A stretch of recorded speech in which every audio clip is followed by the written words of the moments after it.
ছেলে বলছে আলহামদুলিল্লাহ। মা বলছে হাউ কুড ইউ সে আলহামদুলিল্লাহ, we are dying for you. তুমি কিভাবে আলহামদুলিল্লাহ পড়ে সেখানে বসে আছো? তোমাদের জন্য আমরা মারা যাচ্ছি, তোমার জন্য। তোমার আব্বু অজ্ঞান, আমি অজ্ঞান হয়ে আছি। বলছে মা, এই 3 মাসে একটা দিনও আমাকে সুস্থ রাখেনি। আমার আঙ্গুলগুলো ছেঁচে দেয়া হয়েছে, আমার পশমগুলো তুলে তুলে উপড়ে ফেলা হয়েছে, আমার পায়ের হাতের আঙ্গুল সব ভাঙা, আমার জোড়াগুলো থেতলে দিয়েছে। তারপরে আমি ভালো আছি, কারণ স্বপ্নে রাসূল এসে আমার মাথায় হাত বুলিয়ে দিয়েছে। একটা জায়গায় ভালোবাসা।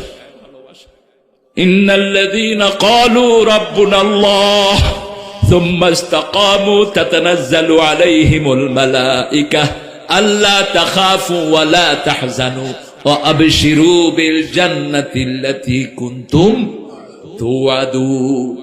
যারা অত্যাচারিত হয়েছে আমি তাদেরকে জিজ্ঞেস করেছি কেমন লেগেছে তোমাদের? কয় প্রথম 2টা টায়ার পেয়েছি, এরপরে টায়ারই পাইনি। দুঃখগুলি ভুলিয়ে দেন কে? সেই আল্লাহর উপর আমি আনন্দে রাজি আছি তো, সেই আল্লাহর হুকুম কায়েম করতে রাজি আছি তো। দেখেন, একটা সামান্য সময়, যে কোনো সময় মারা যেতে পারি, ঠিক কিনা?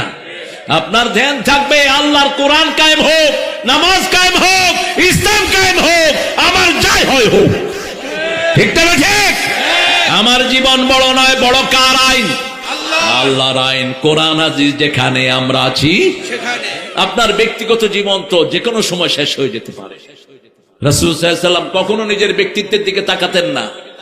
রাসূল সাল্লাল্লাহু আলাইহি ওয়াসাল্লাম যখনই দেখতেন কোন অসহায় মানুষ, তার পাশে গিয়ে দাঁড়াতেন রাহমাতাল লিল। তাহলে প্রথম সূরা সূরা ফাতিহা 2 নম্বর, সূরা বাকারা 3 নম্বর, কি আলে ইমরান 4 নম্বর, সূরা নিসা 5 নম্বর, জোরে বলেন 6 নম্বর, আনআম 7 নম্বর। এই জন্য জিজ্ঞেস করেছি আরাফ, আনফাল না। এই ওকা জওয়ান হলাই না আজস্তা। আহা, এই